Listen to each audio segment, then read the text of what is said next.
Kronologi TNI AL versus Brimob di Papua, gegara hal sepele. Sebanyak 10 aparat dari prajurit TNI dan anggota polisi alami luka-luka akibat bentrok antar keduanya.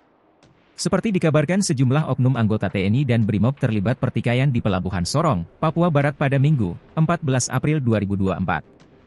Kapolda Papua Barat Irjen Johnny Edison Isir mengatakan saat ini seluruh korban luka masih mendapatkan perawatan secara intensif.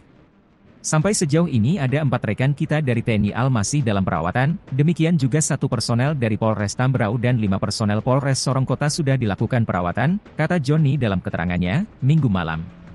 Johnny berharap para prajurit TNI dan anggota Brimob tersebut cepat sembuh agar bisa menjalankan tugas seperti sedia kala.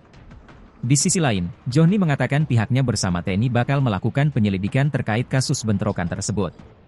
Mabes TNI membenarkan adanya bentrokan antara prajurit TNI AL Marhanlan 14 Sorong dengan anggota Brimob yang terjadi di Pelabuhan Sorong, Papua Barat pada Minggu, 14 April 2024.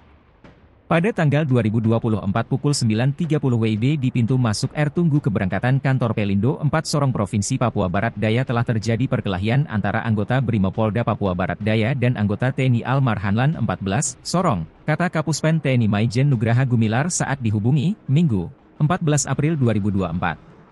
Adapun dugaan penyebab bentrokan itu, kata Nugraha, terjadi karena dipicu karena kesalahpahaman antara kedua kubu anggota. Penyebabnya terjadi kesalahpahaman antara anggota Brimob ditegur oleh anggota TNI AL, ucapnya. Meski begitu, Nugraha tidak merinci teguran apa yang dilontarkan oleh prajurit TNI AL tersebut hingga terjadi keributan. Dia hanya mengatakan saat ini kedua pimpinan di sana sudah melakukan mediasi untuk membuat suasana kondusif. Bentrokan antara Brimob versus TNI AL di Sorong telah berujung damai.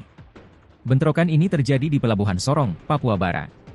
Bentrokan terjadi saat anggota TNI AL sedang melaksanakan tugas berjaga pada momen arus mudik.